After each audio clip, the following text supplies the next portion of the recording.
does every non-black creator have a racist past?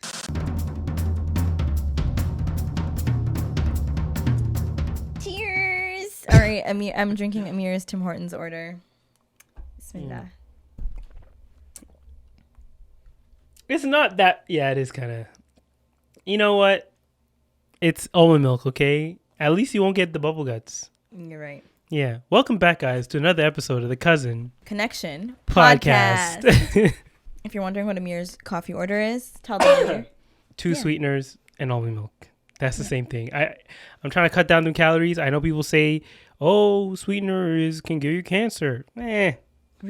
It's like whatever. Well, it's like the studies aren't really like that reliable. It's like the dosages are not something that you would normally take. You'd literally have to have like 500 cans of whatever you're drinking for the sweetener in there to give you some type of side effect. So okay, we're good. Okay, yeah. If you say so.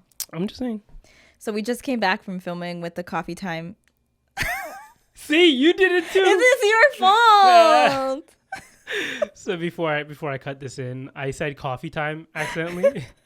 Coffee break podcast. This is so bad. It was honestly such a good session. I felt like it went by so quickly. Oh yeah. Is that how people feel when they come on our podcast? Hopefully. Like it went by really quick? Yeah, if they didn't, I'd be a little concerned. Yeah. Like, no, that felt like a drag, man. We were working so hard. They were giving nothing. No, they weren't shy with the questions, and it was like a really good dialogue conversation. Their setup was really cool. I really liked their studio. Yeah, we were like definitely gave me some ideas. I was writing down stuff. Right? Amir was like mental notes. I was interviewing the guy who runs the studio. You were? I noticed. It's like, which cameras do you use again? I noticed you were. Yeah, but we had such a good time. I'm not 100% sure what day it's getting released, but when we release our episode, I'm sure theirs is already going to be up. So I will link it so you can watch us on when we're outside of our own element. We were on another podcast. Is that the first time we've done another podcast? We technically filmed with Huddle Talk, but that episode never saw yeah. Okay, that's why I'm like, day. I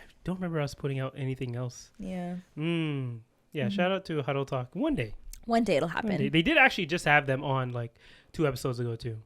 They did. So Khalid, I'm hello. just saying, someone's been missing. I know, right? He's like, guys, I've been busy. What's that? Traveling the world. That TikTok trend? What? Ladies. What? I do not get that Leave side. me alone type shit. I'm not on that side of TikTok. You've never seen that TikTok? I'm on the STEM side of TikTok. Okay, I get Amir, tutorials. no, I have to show. You don't know the ladies? No. Shit, when they're like, shake your dreads, and he's like, ladies, like you haven't seen that? I don't get that. That sounds like Duke I'm trying Dennis. to do my work. It sounds like Duke Dennis or something. Ladies, I'm trying to do my work today. Leave me alone type shift. Shake your dreads. Ladies, come on. I have never gotten that sound once. Really? That's all over my TikTok. I'm telling you guys, it's a different world. Literally different world. Sometimes our algorithms align though, because we end up seeing the same thing. Yeah, I guess so. Yeah. Because it's weird how we do see the same things. Like, there is a side of TikTok that everyone seems to get. Yeah. And then there's another side of TikTok where you just, like you said, you get those ones. I have no idea what's going on. But this is like, it's been a trend for a couple weeks now. I'm surprised you haven't seen it. But as we usually do, let's do a little week recap so everyone knows what we were up to last week. Yeah. So when did we record last week? Friday? Saturday? But on the weekend, on Sunday last week. Yeah. So we went to an event called Once Upon a Time in Makkah, which was like hosted by Bona Muhammad, who's like a local guy. I kept telling people this, like, I've seen this guy since grade 9 high school. That's how long he's been out there. Like, he came to our school. At that point, he was doing like more general spoken word. I believe it had some Muslim influence because he was wearing, from what I remember, he was wearing a qamis or a thobe at the time. And he gave a spoken word performance at the school. So that was my introduction to him. And I've known him since then and kind of been following up on what he's doing. Yeah. But yeah, he had this event. It was actually run by the Al Maghrib Institute. And it was him. He had Sheikh Muhammad Al-Shukri. Sorry. That's okay. Close Muhammad. Oh my God, I'm saying it again. Ammar Al-Shukri. He was also one of the spoken word artists and aka like one Like of the lecturers, storytellers, that was explaining what was going on. And then they had a couple artists or singers who would come up and sing nasheed, and all of the things that they would come up and say were related to the story they were telling about the Seerah of the Prophet, like starting from when essentially when he was born, but like they kind of they gave more details when it came to when he received revelation, right? And then like followed along, and then it would kind of split up. It would be like they would start off with a nasheed, or they'll start off with a Quran verse that was related or to what was happening at the time. To him at the time. Exactly, which was interesting seeing like the first surahs that were revealed to him, and then they would have a nasheed, and then they would have Ammar al-Shukri come out, and he would explain it like in a lecture kind of style, but also kind of in spoken word. And then Bona Muhammad would do the same thing. And yeah, it was just a nice little event that they put together. Well, not little, it was a lot of people there. Yeah, it was huge. Yeah, it was at least, we were trying to calculate how many people were there in total. Yeah, it was like minimum 1,000, I would say. Oh yeah, for sure. It was a lot of people inside there. And yeah, it was interesting. Like it was an event in that like they didn't take themselves too seriously. Because even with I don't know if this is giving away too much, with between performances, they would have videos playing. And it was like AI videos. But like if they're using it in the best way, where like they would have a little thing where it would almost be like a news report. Yeah. That would be going on. It'd be like Makkah news. And they would almost reveal the story through a newscast or news story. And it was just interesting how they brought that up and how they showed it, and to the point where like it looked so good that we couldn't even tell, at least when I was talking to Hanan, like we couldn't tell half the time if like, are those real people? Like it took us a little bit to realize it was AI at first. So AI's got a long I thought those were real actors, and I'm like, where'd they find all these people? Exactly. Right. Yeah, it looked really real, and that shows you like even if you do have access to AI or you're using AI, like it still requires a lot of artistry, and like it takes a lot of work to be able to get it that clean, and like there's no real like jank that you could see. You know, usually AI will be like, you'll see a guy with like 6 or 7 fingers, or you'll see like pieces of clothing that would like flow into nothing. But there was nothing like that in these videos. Everything was very clean. I feel like maybe they might have done the AI and then like gone over it again. But yeah, overall the stories that were told were amazing. The event was amazing. They had a little bazaar outside of it as well. It was super well organized.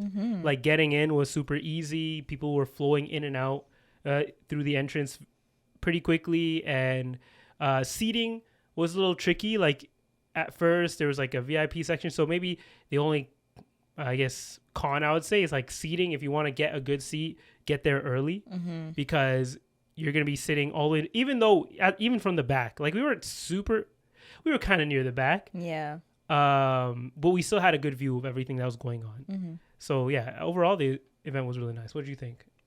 Honestly, I didn't really know what to expect. Like I don't know why I feel like all of us kind of went into this thinking it was going to be like a VR experience type of thing. Okay, I thought that. Nabat thought that. Hussein, Steve, like we all. I thought it was going to be like a movie theater, but. No, I didn't know it was like a full-on movie. I thought it was more of like an interactive type of thing. And so when it started, I was like, what is going on? And then when they broke out in the first nasheed, I genuinely was like so confused.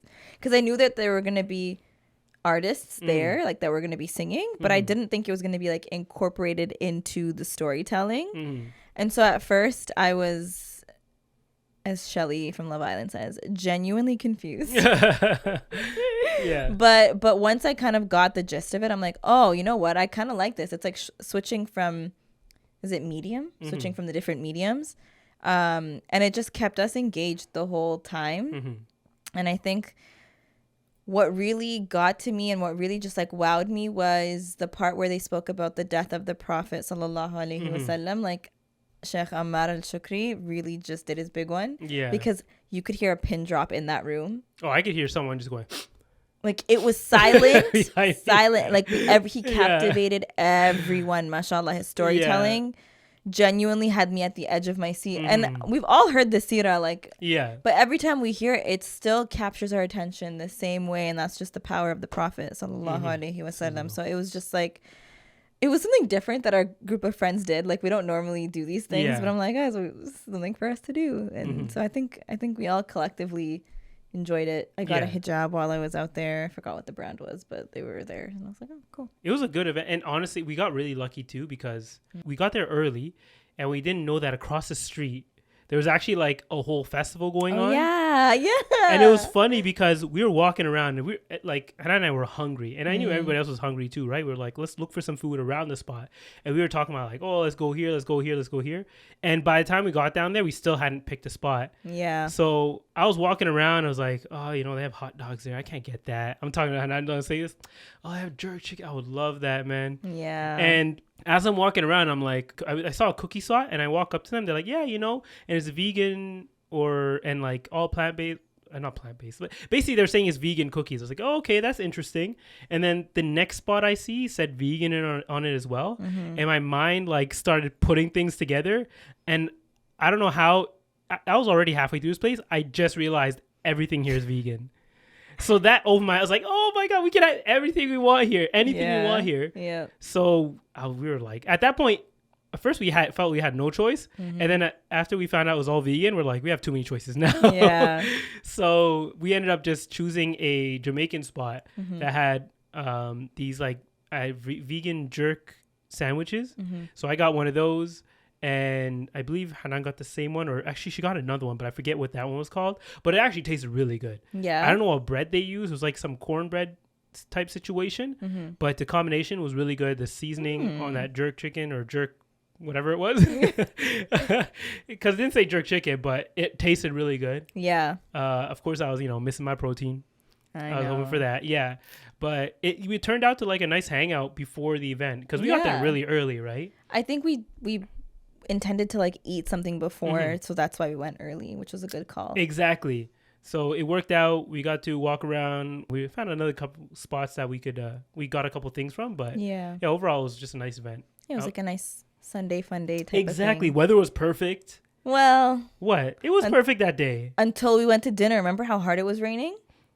Was it raining during dinner? Oh yeah. Okay, I forgot about that. Yeah, it was raining pretty hard. Yeah, because I remember when like after we drove back with Nabat, like it was raining so hard. Yeah, I drove up next to her car, and still from her just getting out of the car and running to her car, she got soaked. Dang.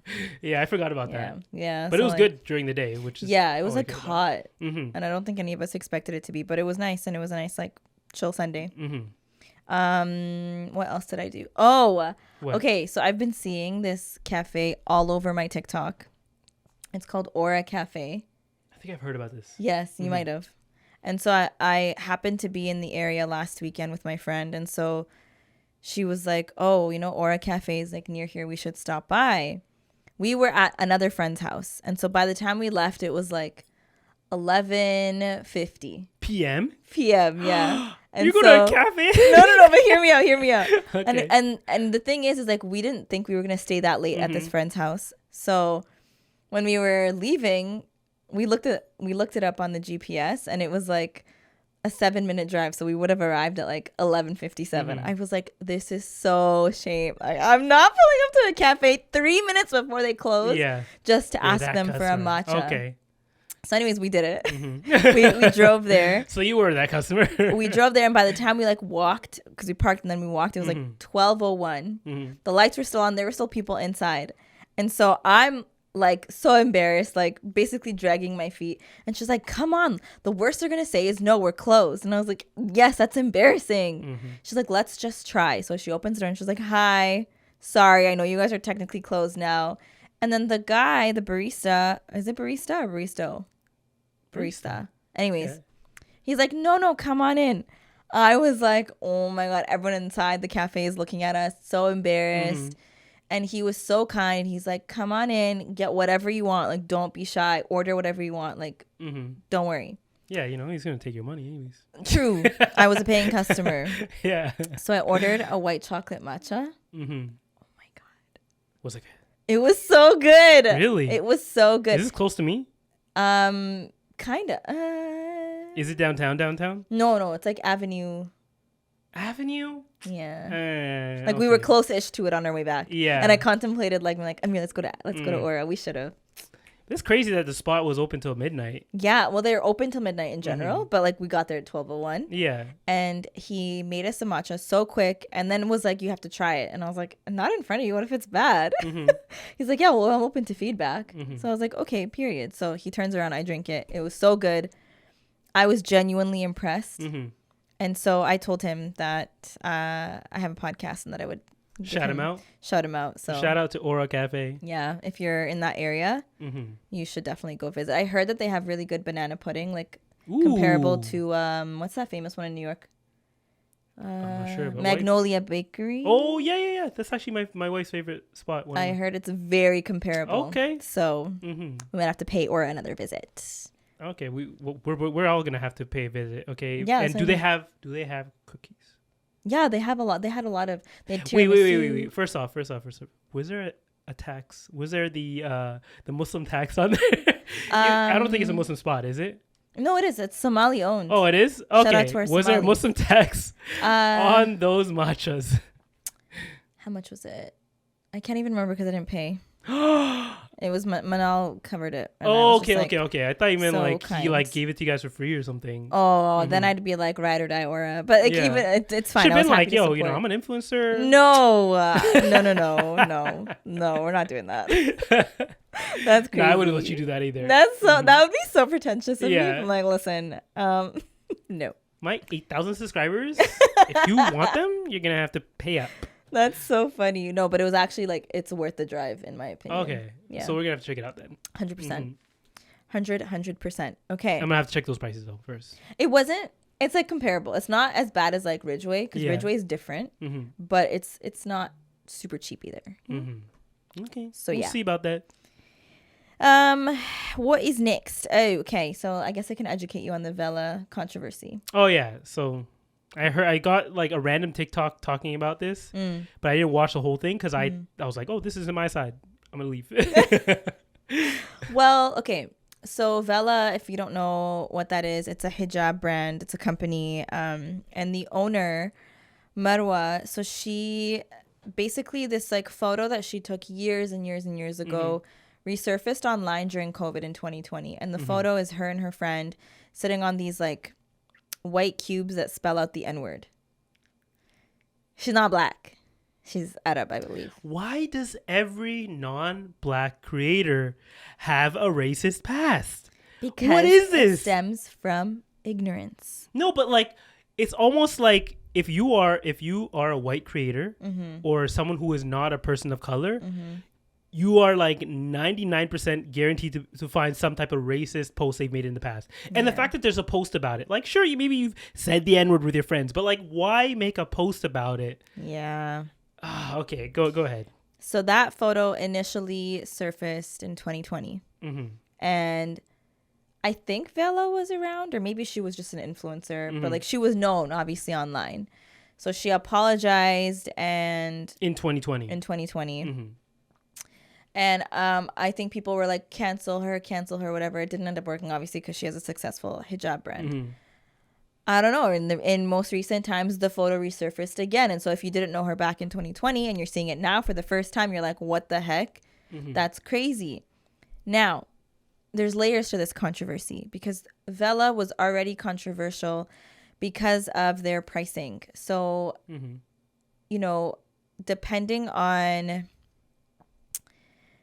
your price range, sometimes even a $20 hijab may be deemed as expensive. Vela prices, especially if you're not American, so Canadian and others, not only are you paying the prices, you're paying for duties and you're paying for tax too. But they can cost you like $30, $40, $50 per hijab, which is like... But... Yeah. Is there like is there an upgrade in like the quality? So here's the other part. Yeah. Vela specializes mostly in modal hijabs. Modal is like a thinner material. It's more breathable. And a lot of hijabis like it because in the summer it's hot. Yeah. So it's like you're not suffocating by wearing this hijab. The issue now is that some of them are like super see-through. So you're essentially paying these premium prices for like something that's not really covering you the way it's supposed to. And, you know, coupled like that, the pricing is one thing. people have made claims that she doesn't use like dark skinned hijabis as models for her hijabs. There's just like a bunch of different criticisms that people have against the brand, and now her racist post resurfacing is just like the nail in the coffin. And it's really causing a lot of people to like question the brand, because it's sort of like, you know, some people say like Vela is like this exclusive club that like only a certain handful of hijabis are part of, where it's like you don't buy the hijab because of the quality, you buy it for the persona that you, it's like a status symbol or something, kind of. Yeah, it's like a Vela girly, if you've ever heard that online, is like the stereotypical Vela girly is someone who is like fashion forward, drinks matcha, like it's like a very specific like niche audience. And so on one hand, it's like the people that criticize the brand, they're like, you know, it's too exclusive. Like hijab is for everyone. It should be inclusive. And it should also be affordable, because why are we paying these outrageous prices to them? They're like in their standard for something that is supposed to be made accessible for everyone. On the other hand, there are the Vela girlies that are like, well, if you don't like the hijab, just don't buy it. Buy whatever you want. Or, you know, like, and it might come off as like tone deaf, or not realizing that you're pushing this persona, I guess, that is some people deem as like un-Islamic. I don't know if I'd go that far, but that's kind of like. But like, what is so unique about her brand that other companies are not offering? It's like, the persona. It's the persona. It's just a persona. That's literally, yeah. Because the quality of the hijab, the quality of the hijabs are good. They're soft. Yeah. But there are other brands with just like comparable quality in terms of the softness, but with more, is it opaqueness? Yeah. Like the modal is still like it's not see through, so you can wear it and like your hair won't show. So I think her marketing team, 10 out of 10. Because obviously they've done their job in terms of marketing it, and obviously her sales do well for a reason. But then there was like a deeper dive. I was watching this video about it, and this girl was like, you know, people think it's like uber successful because she's always selling out, but it's actually just like what was the term she used? She basically, I forgot the term. It's manufactured scarcity of the product, something like that. Yeah. Yes, where she was basically saying like, they release a limited amount of stock on purpose to basically push people to be like, I have to get it in this exclusive drop. Like it's an exclusive line, the summer 2025 drop or whatever. Yeah. And so like she was basically saying it's giving the illusion that I have to get this hijab before it sells out, because then it's like, oh, I'm rocking the leopard print Vela, like you didn't get it, like that type of thing. And it makes you feel like you're part of this exclusive club. But these are things that all companies do, especially companies that want to be considered more high fashion. Are they just like annoyed at her, or are they criticizing her because she's Muslim and because it's technically a Muslim brand?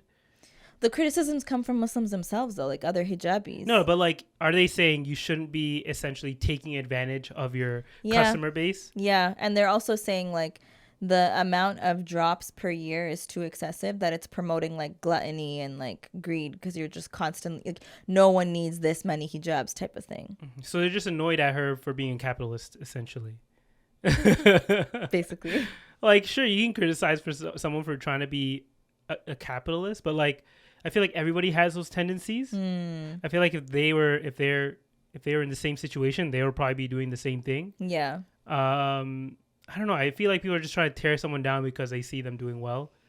At least, you know, it's almost like similar to like the Kevin Hart situation. Remember how for him, he got in trouble for something years ago. I literally mentioned it last week, where he got in trouble for something years ago. He said sorry about the information or that stuff coming out, and then it kind of moved on. And then years later, a new crowd of people found out about it, and he's like, I'm not going to say sorry again. Like, I already addressed this years ago. In her case, it sounds like she actually said sorry again.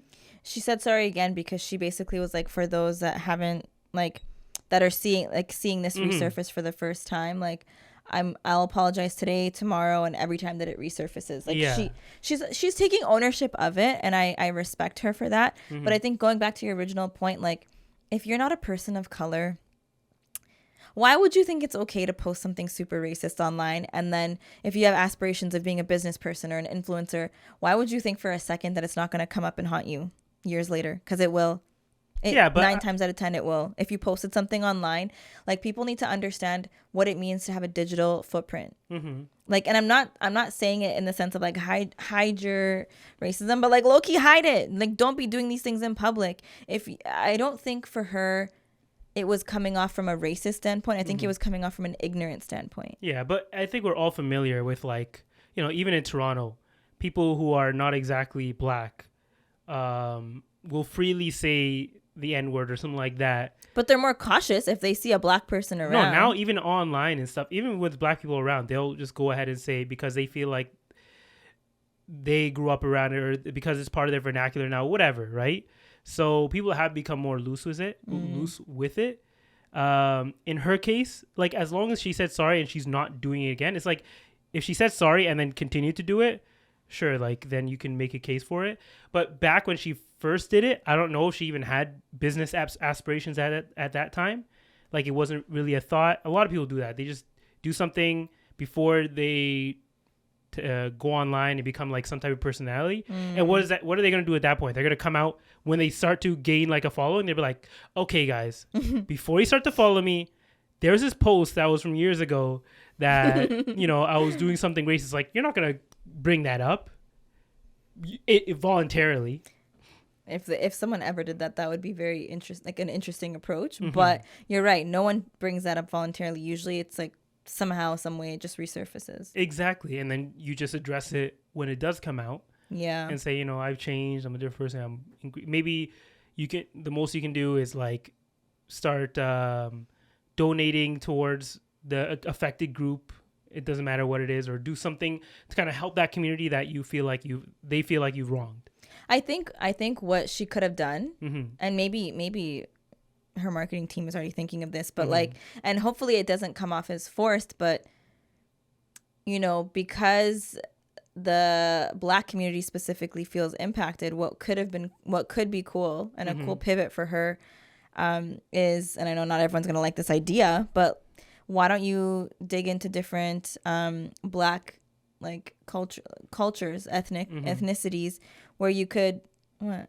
I was gonna say, like, a lot of people might start to call you out for, because people always look for something to point out, right? No, but like, oh, this is cultural appropriation. No, hear me out. Go ahead. But yeah. So one of the hijabs that she has is like the keffiyeh. But imagine she had like different prints that were part of different black cultures. You don't think so? No, unless she's collaborating with it could be like a black creator, and like the funds go to that black creator. It will not work, because they will start saying you're going to capitalize on someone else's culture. I see what you mean. You're literally giving advice to like do cultural appropriation. I'm thinking about it from the okay, she could collaborate with different communities and maybe say like the proceeds from this, or like part of the proceeds will go to this community, or you know, like something like that. Like, I think that's a nice way to pivot and maybe shift the focus from like her race, like ignorant past, to like forward thinking. Like, yes, you've apologized, you've acknowledged, you've said that you're gonna do better, and like honestly, the best way to apologize is changed behavior and changed actions, right? So that would be like a cool thing to see for her to do. Imagine her dropping like a Bombay pattern hijab. That'd be kind of crazy. That's a rainbow pattern, but like, yeah, but still, it would have to be done very carefully and like with a lot of consideration. Exactly. Yeah, but she could do like a community outreach and like reach out to like different ethnic groups, and you know, that, I don't know, I think that'd be a cool idea. Yeah, it'd definitely be a cool idea, but I'm like saying, it has to be done with a lot of care and thought.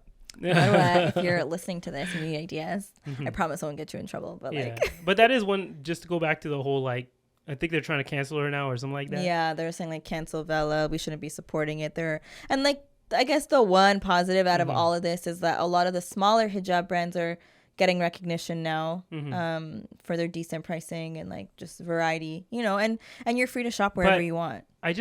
don't think that it should come at the cost of another Muslim Yeah, brand, right? yeah. Don't tear down another Muslim brand. You're Yeah. right. And it's unfortunate that it's coming out in this way, Mm-hmm. but you know, I guess do better is all I can really say at this point. Yeah, and like if you have an issue, like someone else said, if you have an issue with someone's pricing, just find another spot. Or that means that now you know that there's a gap in the market or an opening in the market for maybe you to do something and try and bring up the quality. And then maybe in the process of you trying to source your material and build a business, you'll start to understand why that person's pricings may be a certain way, right? I'm sorry, I know that tastes like shit. It's alright. Yeah. She's drinking iced coffee and just making faces, but I was trying to like keep my composure. So yeah, that's what's going on with Vela. So a couple things. Of course, we always have TikTok news, right? Yeah. So the first one, if you've been, you know, on the TikTok fields and TikTok algorithms recently, you might have heard about the Christians have been having a little feud about something called the Rapture, where essentially there's a small group, or maybe even a big group. I don't know how big this group is, but they were basically saying that September 23rd or the 24th would be the Rapture. Yep. And there was literally people making content about them preparing for this Rapture. Yeah. And from what I understand from like Christian theology, because the reason I'm saying like this is debate within their community, because like a lot of Christians don't even believe that this is a thing. Like being able to, first off, just the Rapture, the idea of the Rapture to begin with is like debated within the Christian community, but also the idea that it can be predicted. Yeah. Because similar to in Islam, in Christianity, it also says in their books that, in their gospels, I guess, that the day is unknown by anyone but God, right? But there are people who try and like look at weird signs and say like, oh, I had a dream, or I spoke to God himself, astaghfirullah. So and they said this day, or like they gave me a sign that it's going to be this date. And it's something we've seen multiple times, right? But like who started this uproar? It was like a Nigerian or South African pastor. Oh yes, on a podcast. First up, like even on the like format in which he announces, like that should already be sus. You should already be sussed out. Said it on a podcast, and that's what caused all this? Yeah, exactly. Like, what did he say? He said like, I had a dream and I spoke to God, and like I was told that it was going to be on September 23rd or 24th. The reason they said or 24th is because of the time zones, right? And they're asking like, how sure are you? He's like, I am 1,000,000% sure this is only going to be on this day. People were out here selling their cars. Homes. Yeah. So there's one famous dude, or not famous dude, the most notorious one is the dude who sold his car. Yes. In preparation for this. But there are also people who were like making preparations. They were like preparing food and other items for the people who would be left behind. Yeah. There's one who was like making a bunch of like flowcharts and like graphs to explain what was happening and like telling them how they can deal with the aftermath and all that kind of stuff. And people were calling it like a religious psychosis. I feel like that's like the medical or clinical term for it. I did see that. Because this is something I mentioned. It happened multiple times. Like there's always someone every year who comes out saying this is going to be the day. But I think because of how TikTok has like grown recently, you're now seeing the people who are actually falling for it, and they're giving you like their day-to-day not reactions, but like their preparations, and you're just seeing it from their perspective, which is something kind of new. Yeah, but it's what was interesting was seeing the other people that didn't believe in the rapture. Thank God none of them were Muslim. Like as in like I feel like Muslims were so on edge about being called out and being villainized, because we've been villainized for years and years and years. But these were other Christians or just people that didn't believe in it. And there was this one girl, I don't know if you saw her video, but she bought a trumpet. Oh, yeah, I saw that one. Yeah. She bought a trumpet to try and trick her neighbor. She was like trolling her neighbors, yeah. Her neighbors like believed in it.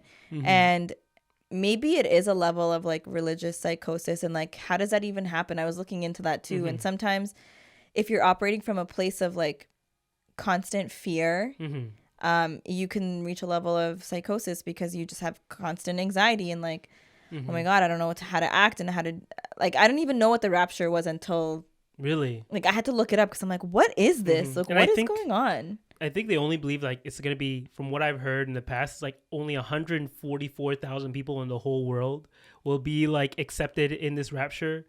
So yeah, it even goes deeper. See the people that were like laying their clothes out on the lawn to make it look like they've ascended. What? Yeah, you haven't seen that? No. It's honestly like to each their own. Yeah. But all I'm saying is do your research. Don't just follow some dude on a podcast. Yeah, like that's a little bit. It's like what was his credentials essentially, right? Like if you have been taught that the day is unpredictable, essentially I've realized that the rapture for Christians is like Yom al-Qiyamah for the Muslims. And like imagine if I know Muslims, okay? If some random guy who claimed to be a sheikh was on a podcast and he's like, I had a dream Yom al-Qiyamah is next Tuesday. Everyone be like, who are you? Like, A'udhu billah, like get out of here. And they wouldn't even pay him any mind. So it's like, it's kind of sad to see that. But like the people who believed in the rapture, it's like y'all just gonna believe anything. That means you gonna believe in that. But the thing is, ironically enough, it does happen in the Muslim community when it comes to like the coming of Imam Mahdi. Like that's something that does happen in a community where like or Muslim community where there's someone usually in the middle of like Pakistan or India who claims to be the next Mahdi, and there are people who follow him. Really? Yes, this happens like every few years. There's someone who claims to be the Mahdi and people actually believe him and follow him. Right? So it's something that we're not scary. Completely safe, but I think that also should give you an idea of like, because TikTok kind of like made it seem bigger than it really is. Like I don't think there's maybe like in total, like let's say there's 100,000 people who actually believed in this, but if you look at the actual Christian community, like they're I think second biggest to the Muslim community in the world, so there's still billions of people who most likely did not believe this. So this was a small community, and I feel like that community that did believe in it says more about them and their like mental state than it does about like the whole Christian community in general, because that's true. Like you just listening to some of the people who were speaking about the rapture, you could tell like there's more going on than just this in their brains, right? Like you could tell some of them were just depressed and they're like, this is my way out. Oh, for real, right? Because for them, it's better to believe that, you know, it'll actually all end on this day than have to believe that there's going to be a day after that where they have to continue living in whatever life they currently have. So what did they do on September 25th? That's the unfortunate. So there's actually someone who, she's a TikToker who used to be part of a cult, and she got out of that, and now she like covers content around other cults, or whenever something like this comes up, she gives her perspective on what they might be thinking. And she's like, yeah, just, you know, make sure to, for those that you know who believe in this, maybe, you know, be soft with them.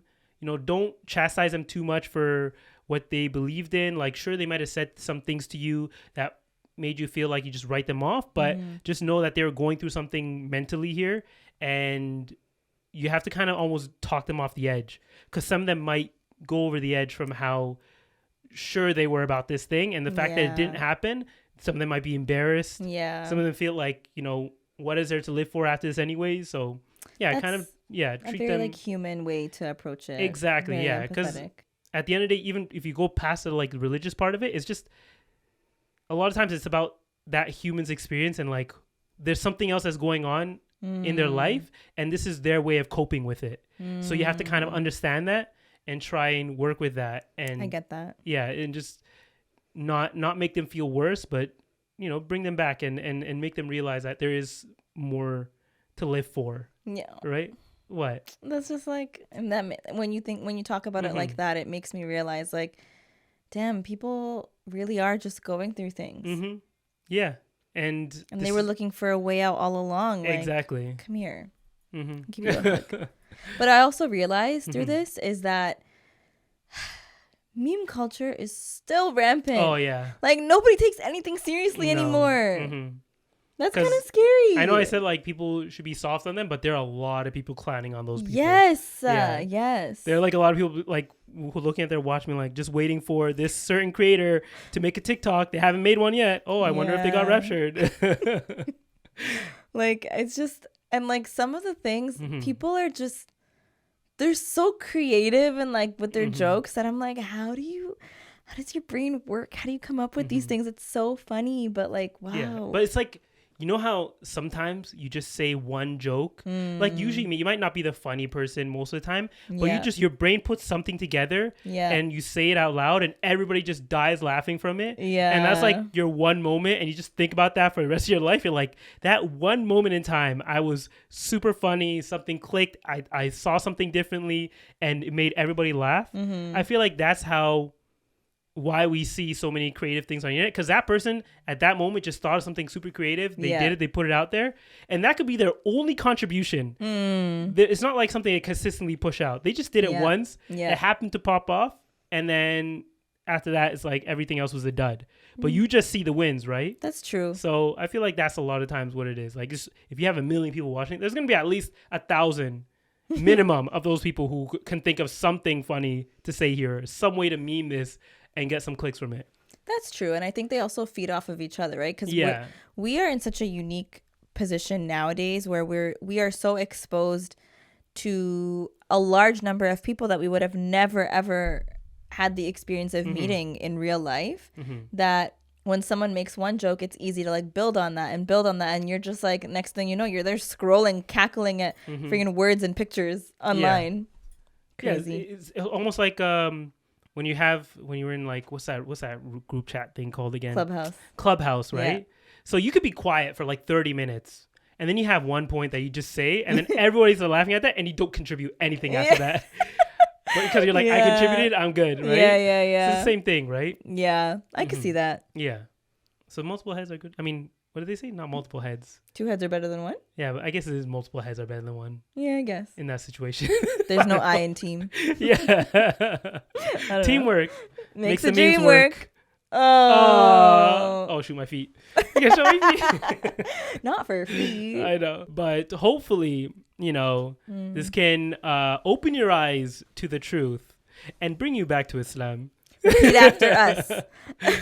There is no God except Allah. Okay. You never know, man. I'm just saying. You might see some of them turn to Islam and be like, yo, fool me once, fool me twice, can't be fooled again. I'm just saying. Look into it. I'm done. Next on the docket. Speaking of TikTok, TikTok might not be remember it as. Yeah. Remember that time the US banned TikTok for like 48 hours, 24 hours, and everyone was losing their mind. Well, the Americans were losing their minds. Well, looks like they finally came to a solution.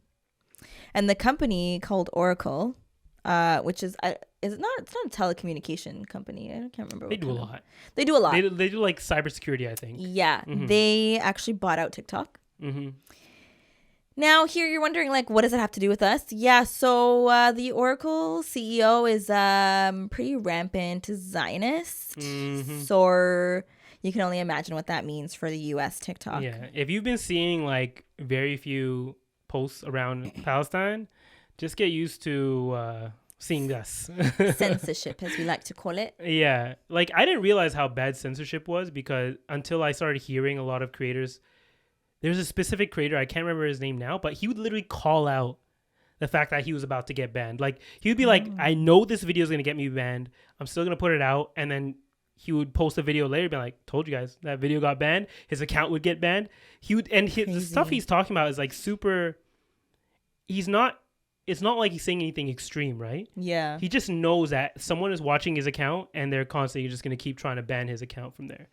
Well, I've realized now that with the unaliving of Charlie Kirk, especially in the U.S., I know it's your First Amendment, but y'all don't have freedom of speech. Like, in theory, technically, yeah, you could say whatever you want.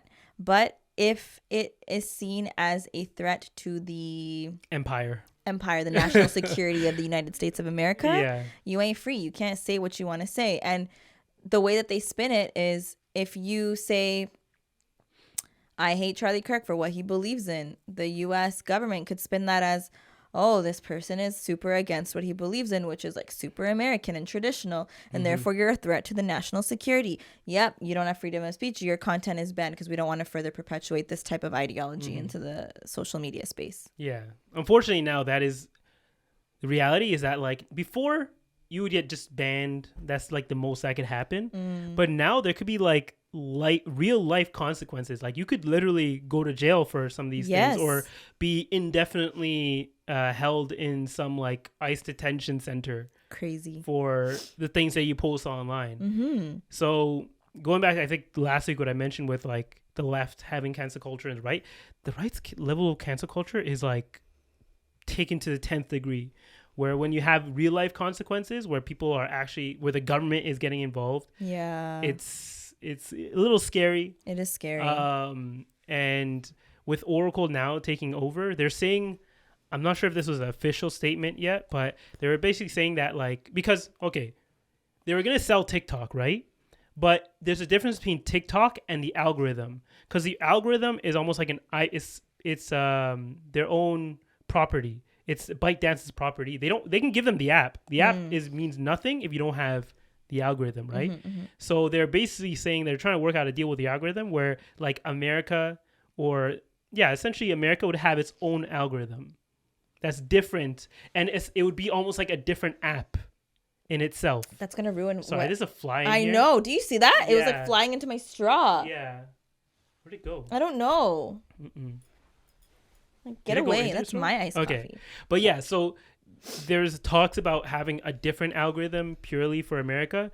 And at that point, I think like the only solution at that point is to build some other app or start to use another app. But I feel like people are so entrenched in this one that the likelihood of that is super low. So people would just have to be very creative on how they get around these new censorship guidelines. Well, whatever happened to that Red app that everyone jumped on for like 3 seconds? Oh yeah, the Chinese one, right? Yeah. Red Note? Was it Red Note? I think so. Okay. I can't say for sure. I think it is Red Note. Yeah, it was that. Sounds familiar. But so that one, it only became big because they thought it was going away. But the moment they realized it wasn't, people were trying to say, "Oh no, don't worry about it. We don't even need it anymore." TikTok, right? Yeah, but like people slowly started gravitating back towards it, the TikTok. So that kind of got left in the dust, even though it's still used in China by a lot of people, right? Yeah. But it's gonna be interesting seeing, because I feel like the deal is gonna take a while to go through. Yeah. But like, you mean before we actually start seeing the changes in the algorithm? Yeah, exactly. Even though there have been already a lot of changes, because they're trying to like essentially still be in the good graces of the government over there. Right. But I'm hoping that by the time they do get full control, the situation we're kind of most interested currently, which is what's going on in Palestine, is not resolved to the point where we don't need the algorithms to be able to make our voice known, right? And we started seeing that recently. We'll get to a story about that. But if that's not the case, then we're just gonna have to get a lot more creative. I feel like the internet, the one thing that the internet is very good at, as we talk about with the memes and stuff, is that they're really creative at getting around censorship. Yeah. Like even when it comes to us talking on the podcast, like people have to use different words when it comes to the things that would normally get flagged when you're saying them, right? And we've kind of worked that out. So maybe their algorithm would get smarter, but I feel like the people are always going to be like one step ahead. Or at least if they do make it smarter, we're kind of get figured out quickly and then work around it. Yeah. That seems to always be the case, at least on the internet. Yeah, I could see that. Yeah. So the other thing that I was kind of hinting to was that now there's the biggest move that's happened in the last week is that more countries, they had the UN Council in New York, and now more countries are recognizing like an official state of Palestine. So Canada, the first post I saw was Canada. I was like, oh, that's a big move for Canada to officially recognize Palestine as a state. But I didn't know until later that it was actually 194 other countries that officially made it a thing. And honestly, when I first heard that, I didn't know exactly what that meant. Like, how does that change things? I thought it might be in that, like, now people who usually couldn't put Palestine on their passport or on their identification, now they can add that as an option. I think that might be a change that's happening, but it's definitely a way of them diplomatically putting pressure on Is Not Real to, like, you know, make some real change, or, like, you know, get out, or at least we're gonna step in. Yes, in a sense. And I also think that the fact that, like, Canada, the UK, Australia, I can't remember what the other countries were, but, like, those are pretty big countries, like, relatively powerful in their own right. Also, all three are Commonwealth. But I think that by them publicly saying that they recognize Palestine as a state, it's also a huge, not FU, but, like, to the United States, like, we don't stand with you. We don't support this, like, idea that Is Not Real has ownership over everything, because they don't. Also, like, they have no repercussions for any of their actions. Like, no matter how far they go, the fact that even if they tell them to stop doing something and they continue doing it and they don't get repercussions for it, like, that cannot be normalized. Yeah, and, like, I'm sure you've seen the videos in the last like day of the UN conference that was happening. Oh, yeah. And how everyone walked out when Benjamin was standing on the podium to speak, and majority of the room, they all got up and left. Yeah. And I was reading the comments, and some people were saying, like, shouldn't he have been arrested? But apparently when he was flying there, I can't remember which city it was in. New York. He avoided certain airspaces. He avoided any of the, like, European airspace. Is that because they could have arrested him had he flown over? Technically, yeah. Like, let's say something happened to his plane and he had to land. Yeah. He would have had to. He might have had. There's a chance that he would have been arrested. Got it. And so, like, I just don't understand how that part works. Like, if someone is very clearly, like, the warrant is out for his arrest, essentially, why is this man able to, like, just walk around freely? I guess because there's no jurisdiction when he's in certain areas. Yeah, like, it's up to the governments, right? Yeah. Because a lot of times it comes down to, like, diplomacy. Yeah. And how things look, the optics of a situation. Yeah. Right? So it's kind of annoying that, like, even though they know what he's doing is right, Wrong. Like, what he's doing is wrong, he's still able to, like, sure, they recognize Palestine as a state, but a lot of times it feels like a slap on the wrist than a real, like, action towards them. That's why I'm hoping that this is, like, the first of many steps. I hope so. And I actually want to, like, build on this point specifically, which was the second point I put there. So I don't know if you saw that video of Jennifer Lawrence. She's an actress who, maybe not everyone knows this, but one of her really close friends is Amy Schumer, who is known to support Is Not Real. Yeah, like raging. Yeah, like Zionist. Raging Zionist. Jennifer Lawrence, who has remained silent since 2023 regarding everything that's been happening in Palestine, now in an interview for, I think she was doing, like, press for a movie or something, recognized what was going on in Palestine as a genocide. And so some people were like, oh my God, finally. But then on the other, majority of people were saying, that's really interesting that now all of a sudden you're recognizing it as a genocide, when one of your most famously known roles that you've played, Katniss Everdeen, was the type of person that was fighting against oppression. How could you not have recognized that all along? Yeah. And I think she did. It's like, it goes back to the fact that they're all just scared. They don't want to lose any opportunities, right? Yeah. And I feel like the reason she actually came out about it is because of what recently happened at TIFF, where there was, like, a I don't know if it was exactly about Palestine, but there was a movie. The movie about Hind. About Hind, yes, exactly. And there were a lot of, you know, big name celebrities that were there and were supporting it. And then there was also, like, a big event that happened, like the O2 Arena in the UK, where a lot of big celebrities came out. And these are celebrities who are, like, like Benedict Cumberbatch. Yeah. And Mark Ruffalo is Mark another big one. Mark Ruffalo's always been on that. That's true. Yeah, he's always been on that pro-Palestine. He's been guide him to Islam. Exactly. Inshallah.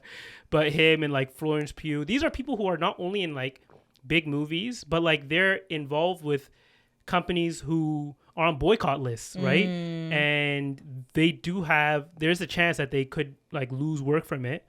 There's always that chance, but like, so a lot of these actors are in Marvel movies, and Marvel is owned by Disney, and Disney has clearly been on one side there. But with this shift recently, I think the narrative is going to start shifting as well. Unfortunately, it took like 2 years. Yeah. And even then, I feel like simply saying I acknowledge that this was a genocide, like that's the bare minimum. Yeah. That's literally the bare minimum. And while I was like watching this video of Jennifer Lawrence speaking, some of the comments were saying like, why do we hold celebrities to such a high pedestal and high responsibility when we don't even call out world leaders? And I was like, that's an interesting question. Because celebrities are influencers. They're the biggest influencers, right? You don't think a world leader is an influencer? No, people don't care about like a lot of people. First off, are just like off on politics. Like they just don't care. Yeah, they don't even know. Half these people don't even know who their current prime minister or president or crazy, but like local governor is, right? Yep. But they do know who Jennifer Lawrence is, or they do know who Mark Ruffalo or like Benedict Cumberbatch, all these people I mentioned. They know who those people are, and they're more likely to listen to what they have to say than their local politician who's known to lie to them, right? That's a fair point. So you're right.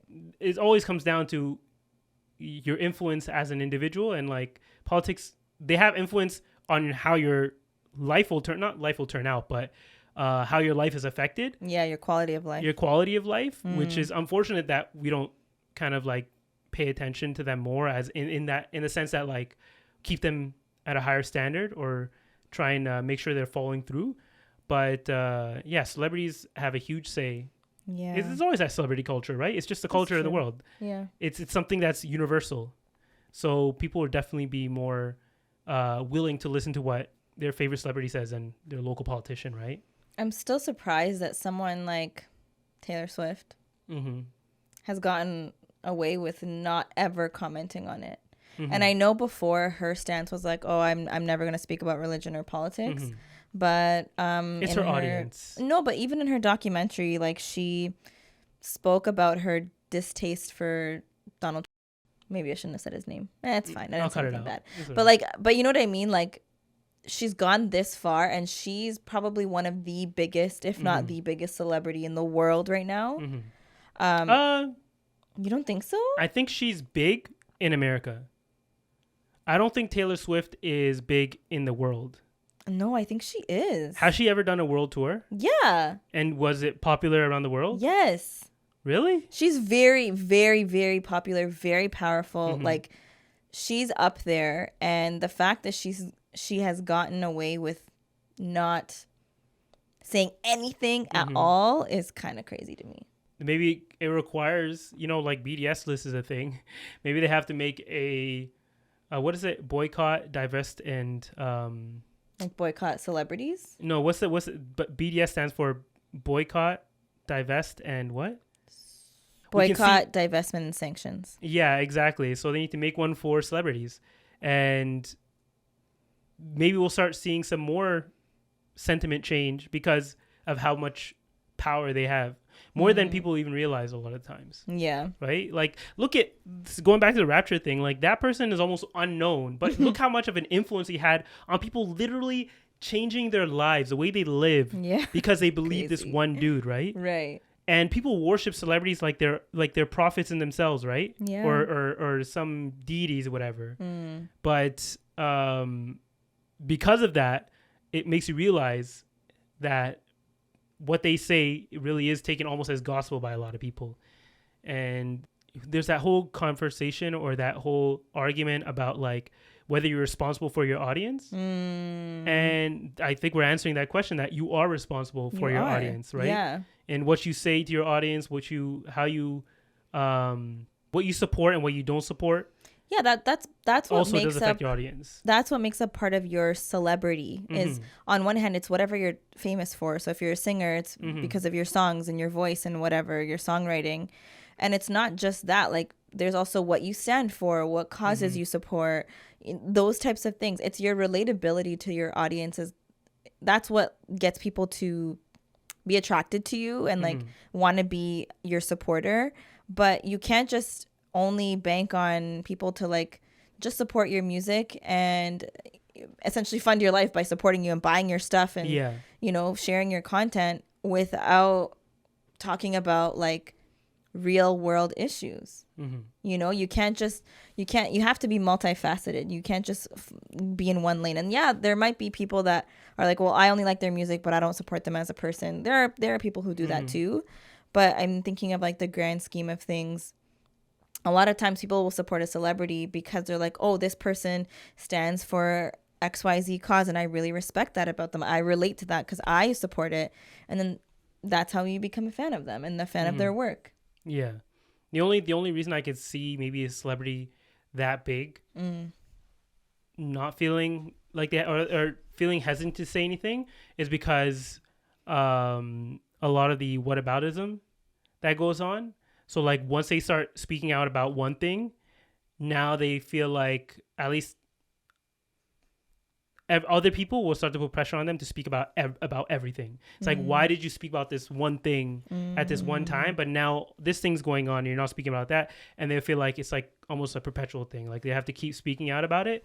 But I feel like at this point, this specific thing, because of how like egregious it is and how the government that you were currently helping with like your taxes and bringing money to its economy, the way that money that you're bringing to the economy is now being used in that case, like that's the biggest reason that I say that this really does make really is something that everyone should be involved in, because our money is going towards perpetuating this, right? Thankfully Canada has stopped doing that, but in America specifically, and she's biggest artist in America, is still funding that. Exactly. Right? So if your country is funding that, your money is literally going towards it, then you have it's almost like an obligation for you to speak out on it. If your money wasn't involved in it, then I might give you a ply. But at this point, you're bringing a lot of money to this economy. You're paying towards this, so you should be saying something about it if you feel like you don't want that to be happening. Yeah, I wholeheartedly agree. Yeah. And I just wanted to, like, I was thinking about this throughout the week because I know that on this podcast, like, Amir and I are not shy about speaking up for what we believe is right, and really highlighting certain world issues that maybe they don't get as much coverage online. Yeah. And so, yeah, we speak about Palestine quite a bit. As you know, our outro has been Free Palestine for the last 2 years. Yeah. It ain't gonna change until it's free. Yeah. And you know, we've spoken about Sudan before. They're still going through a really difficult time. I'm pretty sure they're going through a famine as well. Yeah. And it's impacting a lot of people. Same thing with Congo. Same thing with Yemen. Same thing with, I'm pretty sure Libya is also in there. There's so many people that are suffering around the world that it can feel almost like overwhelming when you think about it as a whole, because you're just like, I don't even know which one to focus on. Like, I want to read more about this and this and this. And we try our best to cover everything. And I know sometimes people might look at it as like, why do you only talk about Palestine but not this, and why do you only focus on that? It's because when you speak about Palestine, people get canceled, they lose their jobs, they are silenced. The other issues that are going on, of course, they're just as important, if not more. Like, everything has its own lane, but we try to highlight or bring the light to things that are often like shoved under the rug, if that makes sense. Yeah, purposefully, you know? And intentionally, because we could speak all about what's going on in Sudan, and we have spoken about it before, but it's technically safe. Like, we won't lose our jobs for speaking about it, right? Our governments are not putting money towards allowing it to continue going on. I mean, there are governments that are being silent about what's happening to them for sure, and we don't agree with that. And sometimes it's hard because you feel almost like powerless and you feel this like level of disparity. But I know, Amir, you actually do this a lot, which is good. And you have such a positive mindset. And it's like, have a good opinion of your Lord that all of this can be resolved with a snap with the help of Allah. And at the end of the day, the oppressors will get the justice that they deserve, and the oppressed will get the justice that they deserve. So I think there's a little bit of comfort in knowing that this world is temporary anyways, and we're here while we're here, and we try to do as best as we can while we're here. But at the end of the day, it's the akhirah, it's the afterlife that's more important, and everyone will get what their justice and what they deserve at the end of the day. So yeah. And before we end the podcast there, I'm going to first shout out the people who put in the special emoji, which this week was a koala. It was a sloth. Sorry, a sloth. Okay. So shout out to Aisha Abdi. Shout out to Andalib Anwar. Yeah. Shout out to 004 Peach Tea and Amina Y and Akida Hassan. Hassan. But yeah, shout out to you guys for listening to all the way to the end of the podcast. And for this week's emoji, what should we say this week's emoji is? You pick one this time. I should pick one? Okay, let's see. So if you made it this far for this week's emoji, let's see what I should put in here. Okay, so let's do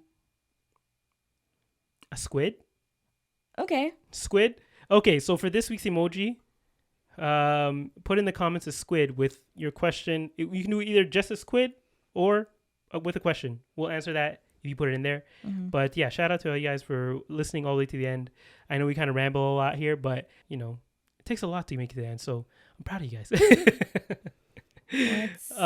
Okay, so just for this week's, quickly, I'm going to get to Amina Y's comment where she said, I'm from a city called Bristol in the UK, and maybe I'm delusional, but those hate marches aren't stopping me from anything. And one thing I've heard about Bristol, and for some reason I feel like Bristol is like the more, like, it's almost like the Scarborough of London. Is it? I'm not sure. It just sounds Bristol, you know? Bristol. It sounds tough, Bristol. you know? Maybe. Turns out to be like the most posh part of London. Yeah, it could be. Let us know if you're from London, if you're from UK. How if it's not even in London? Let me check this out.